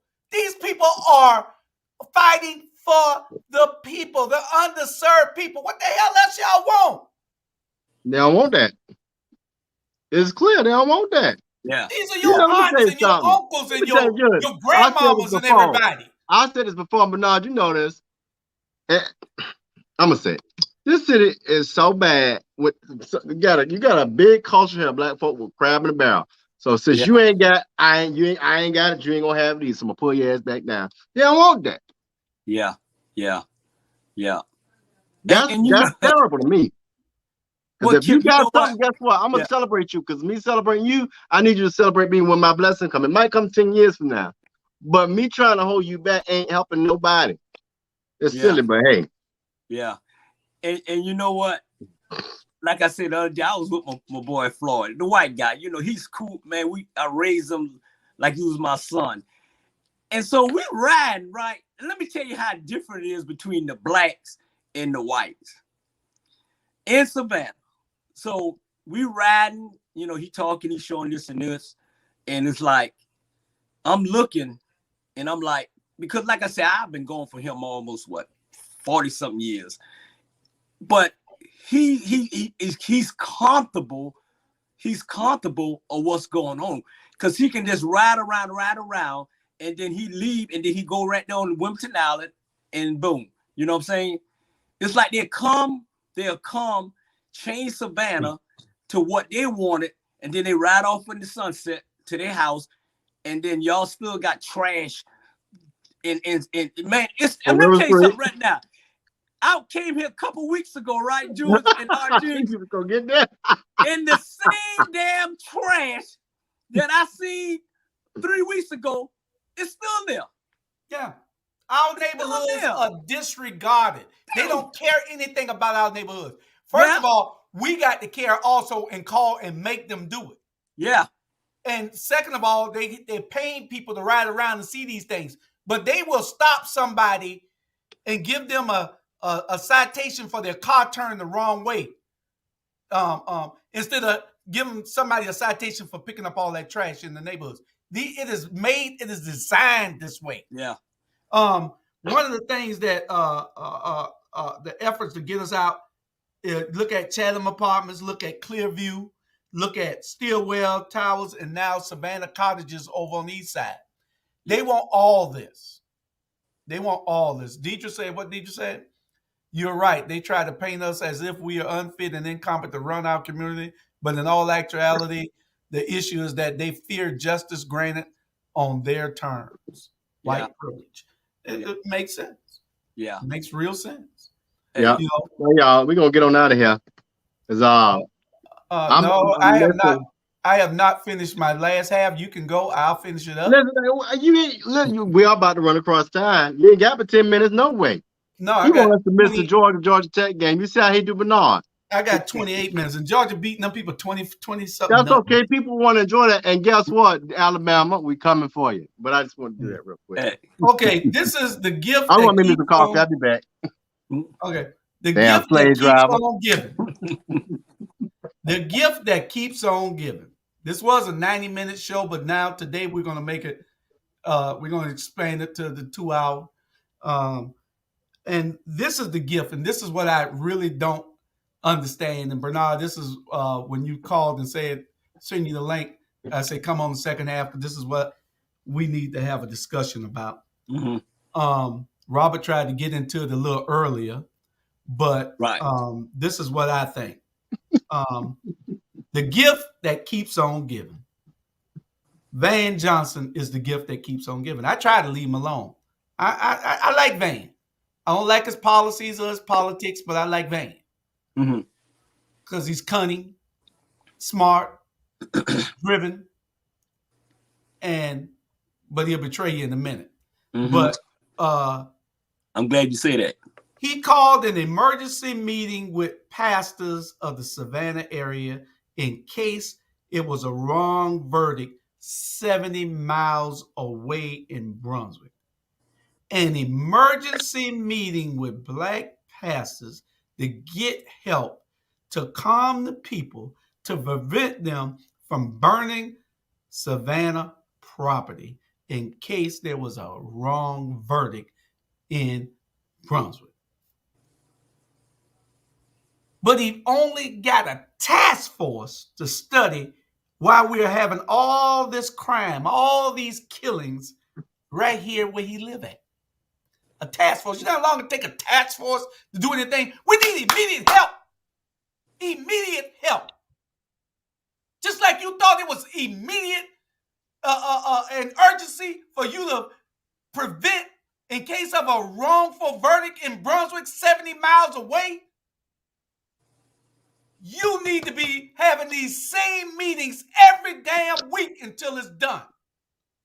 Churches have an obligation, Van, and you pastors, y'all have an obligation to this community all over this country. Every church, it's 900 churches in Chatham County. 900. If it ain't, it's over 870 of them. So I'm just rounding the number off. It's 900. Robert and Brown, y'all probably started a church yesterday. It's 900 churches. Every church should be obligated to go outside their doors and go 4 blocks in each direction and take care of that community. And we got 20 in Liberty City. 20 churches in Liberty City. They got playing. I'm good pieces, but we got to have at least 10. I know for a fact. Hey, RG, you got 3 of them on y'all screen. Yeah, exactly. Yeah, right down from each other. My question is, with this move, with him calling to prevent the rioting that might happen and burning of buildings in Savannah, does he value property over lives? Does he value his caretakers' property and businesses over lives that we're losing every day?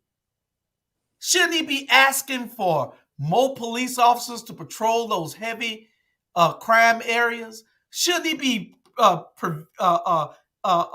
getting with the chief and a citizens bureau somewhere to stamp out all this crime that's happening so you can stop some of these young boys in these cars instead of putting a speed trap down there for tax-paying citizens. And I mean, it's a whole lot that can be done.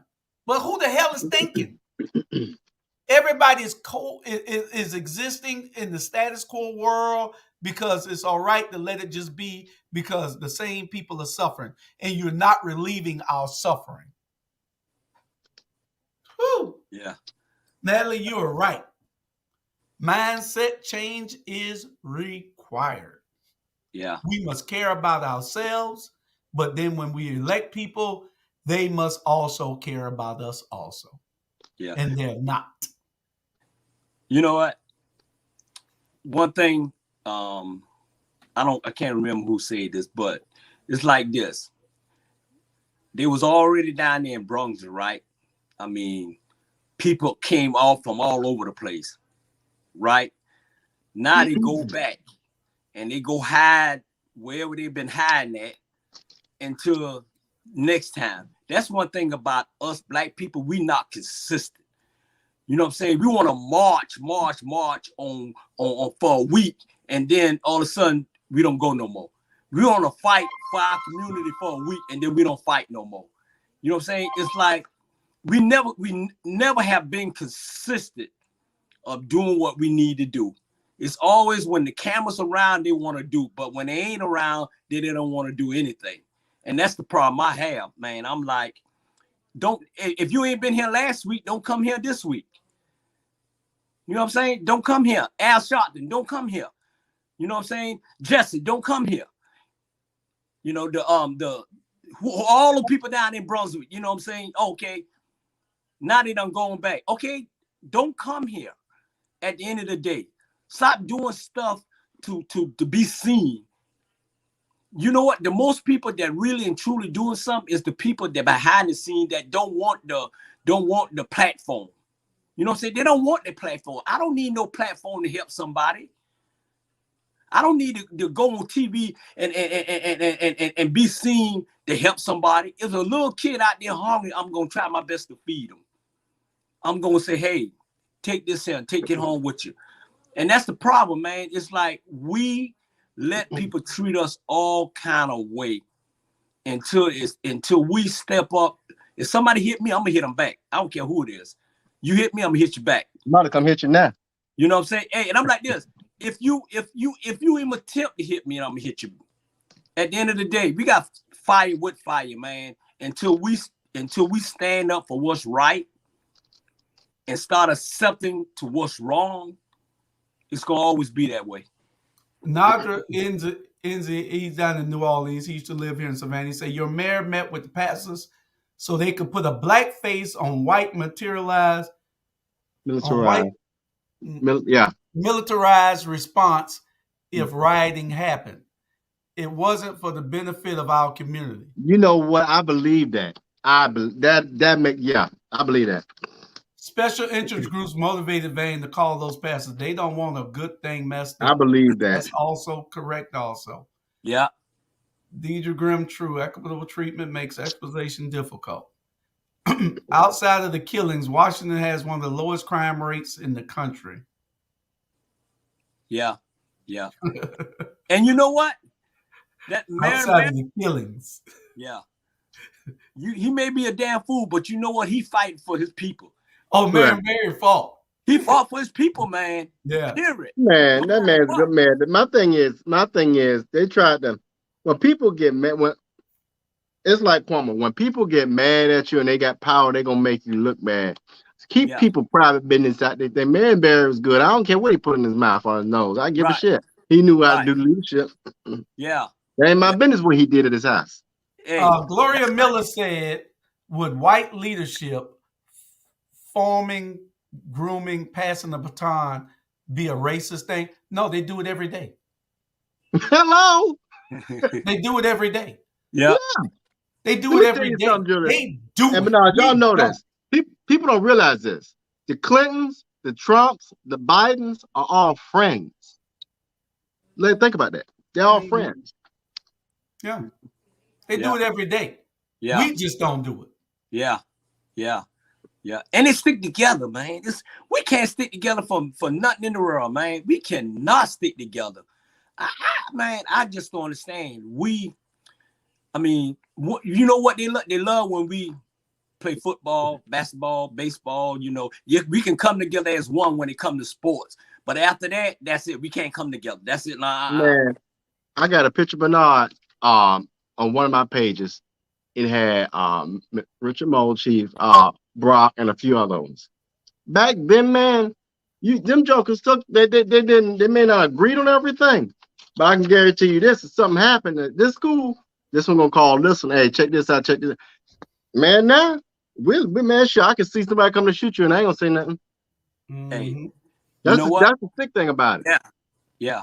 Why can't the black pastors have called this meeting after Van called a meeting so that he can make sure that ain't no profit in that?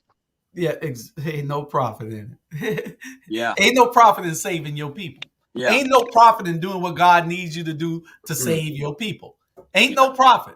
The only profit they see is money because it has drowned them out. All these people are on his jock scrap now, on Van's jock scrap. Oh, no. All you pastors. Y'all are. All you pastors that running behind him, kissing his butt, y'all are selling out your congregation. You are selling out your community, and you are betraying God.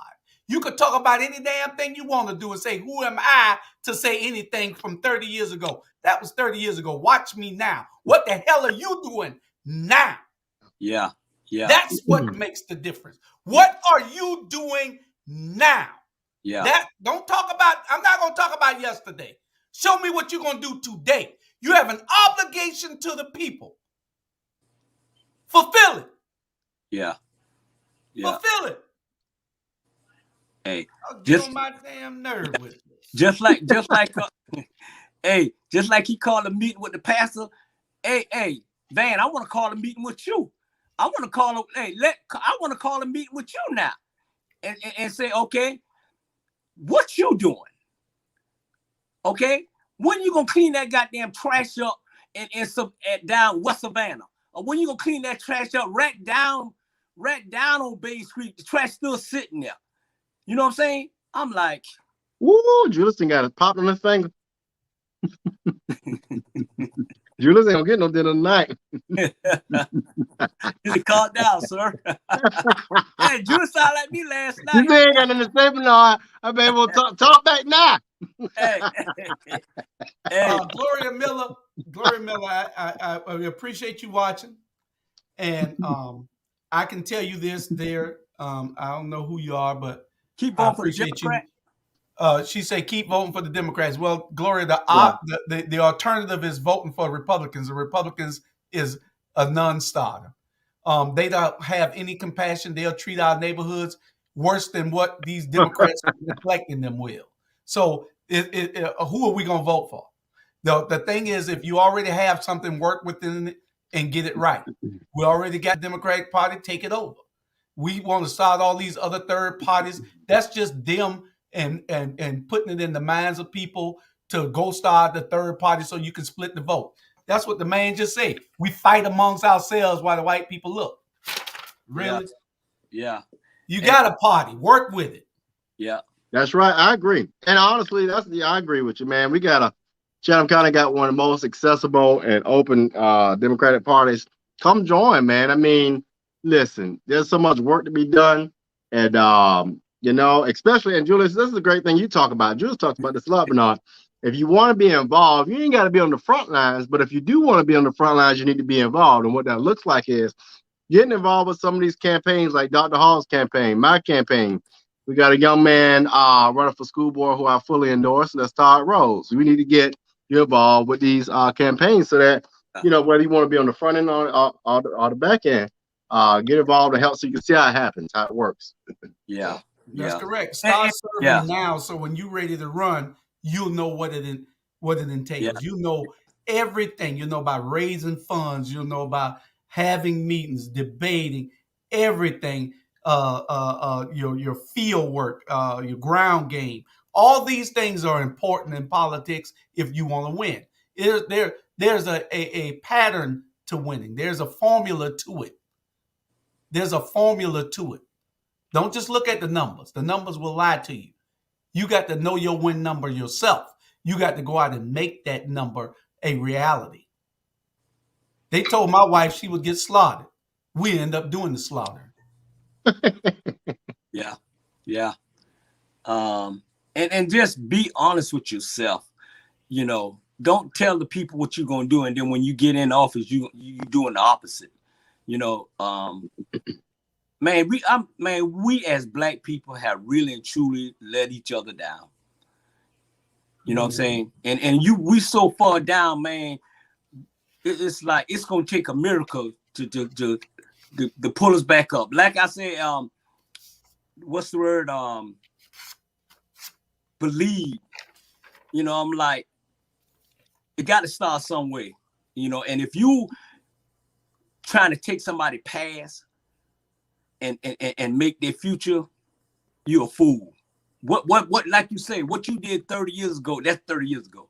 What I did 30 years ago is 30 years ago. What RJ did that's 30 years ago. What you gonna do now? What you doing now?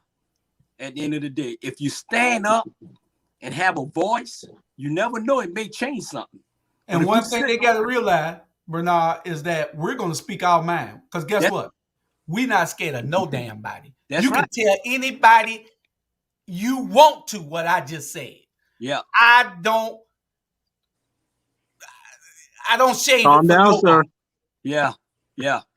I don't give a darn. Get everybody in trouble, Bernard. Call and tell anybody that Julius Hall was talking about you today. If you don't like it, so what? You just don't like it. One thing you got to know, that if God wake me up in the morning, it's on. I'm coming to a neighborhood near you. And in 2 years, I'll be all over that east side. Think I'm not relevant. You'll soon find out. Hola. Yeah. Think I'm not. Yeah. You soon They find be out. in Liberty I'm going City to shut all you up. Yeah. I'm going to shut them all up, just like I shut them all up here in Port Wentworth. They're crickets. Don't even know where they're at. They ain't even post since then.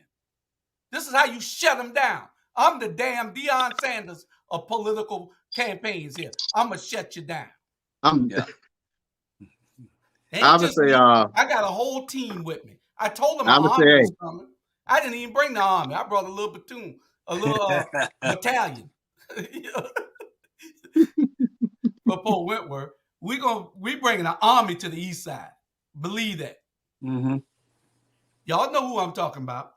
If you don't, it's Dietrich Leggett, Linda Martha Bryant, and we coming to the south side for you too, Curtis Purdy. Mm-hmm. Oh Lord. Here we call I think y'all might want to stop over in the 5th district too. Count on it. Count on it. Yeah. The 5th district. Yeah, we got a little gnat over here we got to deal with. Okay, well, and you straighten it out. One of Bernard's friends. You straighten it out. All right. I ain't supposed to be in there. You go over there and get that sandwich, and there'll be a bone in there that choke you to death now. I ain't getting in that fight. I want Marcelo to get in that fight. All right, I ain't messing with that. We had somebody that we're looking at putting in that race, so we'll see. He's very popular over there, and we'll see what happens.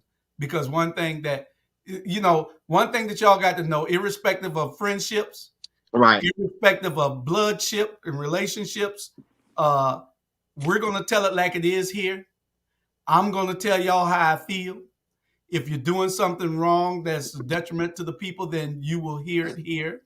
If you don't like what I say, then you have your own opinion. I'm giving you my opinion. These guys are giving you their opinion because this is our platform. But we're going to give it to you real, uncut, and raw, whether you like it or not. This is how it is. And here's the thing. Let me say this out loud because people get this so mixed up. You got to be able to separate politics from personality. I truly can say a person is good and their leadership is not what I expect. And that's the case here. I think that particular individual is a wonderful person. But after so long, when you've been in the trenches and you've been in something, all of us go through this. When you're in a situation, you don't always see the tree for the forest. And I think that's the case we have here is that there's a lot going on. There's been so many changes. You're at the fairground. And I think right now it's a place where there needs to be a change, right? It's like this. If you wear the same drawers for a whole year, something going to smell a little different. So sometimes you got to change the garment to make sure you got a fresh perspective. That's all I'm saying. Unless you're drinking nut juice. Yeah. A natural light.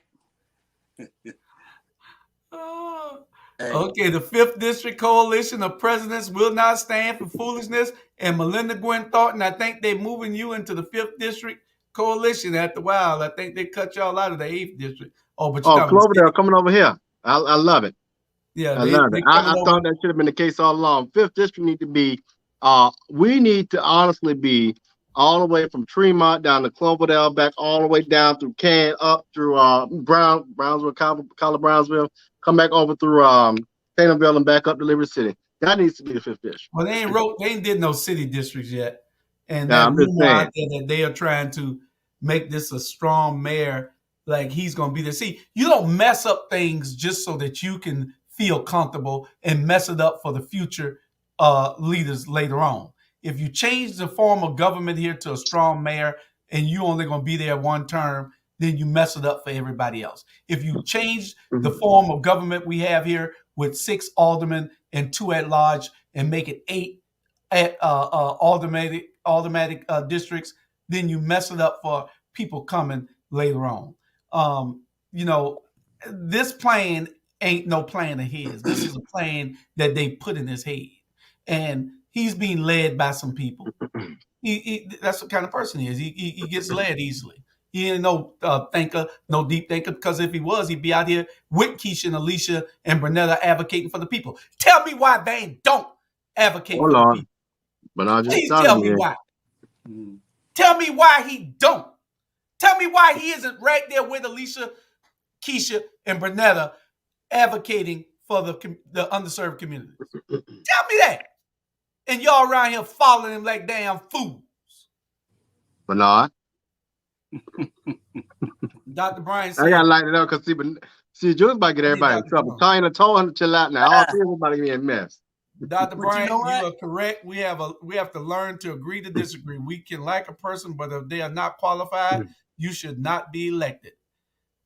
I haven't said, well, he can mess it up if he wants to. There won't be even a blade of grass named after him. No, it ain't, Ivan. They're going to rename that arena. Yeah, they're going to name something after him because you're going to have idiots who would want to think that he did a great job. I can't think of one goddamn thing he did so far besides saving y'all from giving each other COVID. That's about it. He brought Cuomo here. They ain't saying nothing great about him. He brought Cuomo. Well, Adam Van Brimmer, before we go, though, a message to Adam Van Brimmer. If you're so concerned with the future of Black leadership here in the city of Savannah and the Chatham County, one would think that you'd be talking to the people and not to people who we regard as sellouts. I can't, go out and talk to the people. Go talk to the people, Adam. Leave out your office.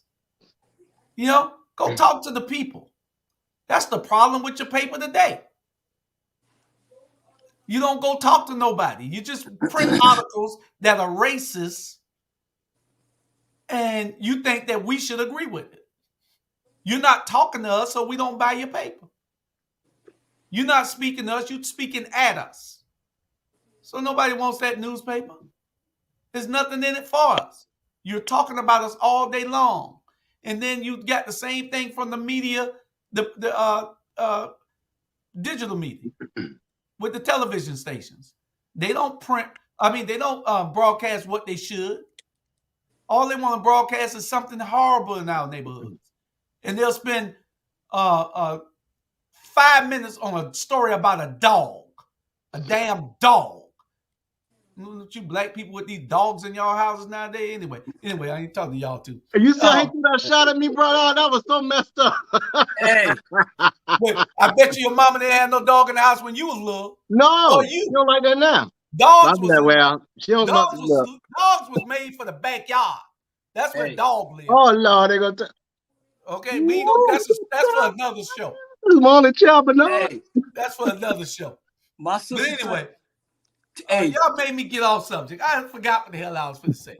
Anyway, turn that dog is dog, D-O-G, and then turn it around. that's right. You better tell them, Bernard. Well, your dog might be a god, but mine ain't. Let me see what else we got. But them dogs won the day. We got 1 minute. Hey, y'all give y'all closing. Hey, I'm gonna say this here on a serious note like this here, man. Until we come together when it's a normal day, instead of coming together when it's the media and everything around us, we're gonna be okay.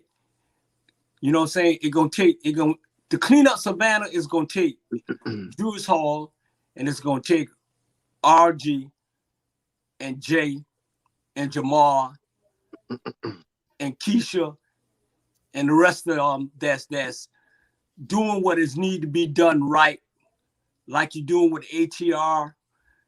Do what's right and do it for all the right reason and not the wrong reason, and then you'll be on the right track. All right, y'all share this. We need everybody to hear it. We need everybody to see it. We need everybody to listen to it. Robert, your closing. Yeah. Go. I'm gonna make it really quick. I was watching. We talk about people and doing what's right.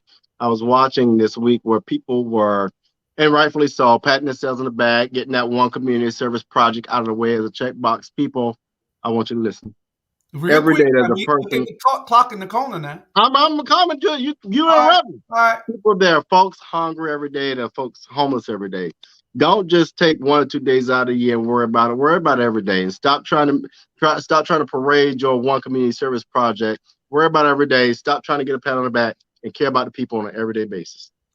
All right, we'll see you all week next week. Our shows will be back. We were on a vacation this week, and then some of the shows will be, and some of them will be on vacation for the rest of the month.